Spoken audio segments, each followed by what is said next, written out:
তারা তো দিবে। এমনকি কোরবানির পশু হারা গেলে যাদের উপর ওয়াজিব ছিল তাদের কোনো হারা গেলে আবার দিতে আর কোরবানির গরু কেনা জরুরি না।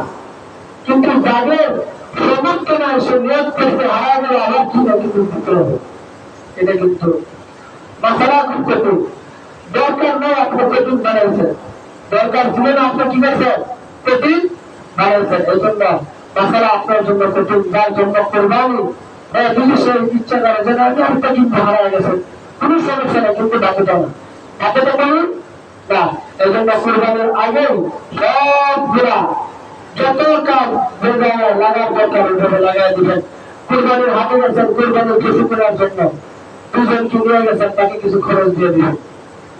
দেয় না রসু করে গরুর তাইলে তুলে নিয়ে আসে, পরিশ্রম করে এরে আইসে কিছু দেয় না, মাংস দিয়ে দেয়, ওগুলো কি করবেন না। যাই হোক আমরা একটু অনেক ডিস্টার্ব বলার থেকে কথা আসতেছে না। হ্যাঁ, আমরা চেষ্টা করবো যে একটা শূন্য অন্তত নবীজির একটা শূন্য কি করবো আঁকড়া ধরবো। আর এই মাস চলে গেছে আমাদের মধ্য থেকে 2 দিন আছে।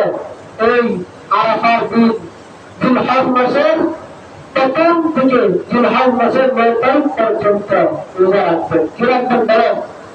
দিনে রোজা রাখবেন, রাত্রে আবাদত করবেন।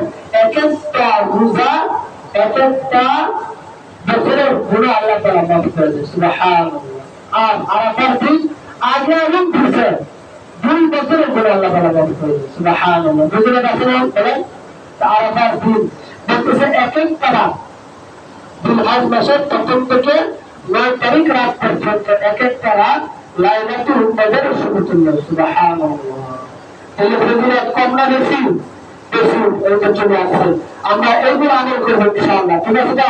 দোকানদারে যাবে মার্কেট করবে সব করবে, কিন্তু আল্লাহ আপনাকে আমাকে এখনো জীবিত রাখছে, এক হায়াত দিচ্ছে, ভালো রাখছে, সুস্থ রাখছে, ওই আল্লাহর গোলামিটা করার চেষ্টা করবে। করবো তো ইনশাআল্লাহ। আল্লাহ আমাদের সবাইকে আমলের মধ্যে বারাকা দান করুন, বলেন আমিন। ওয়া আখিরু দাওয়ানা আলহামদুলিল্লাহি রাব্বিল আলামিন। আমরা যারা সুন্নাত পড়ি তারা সুন্নাত পড়ি।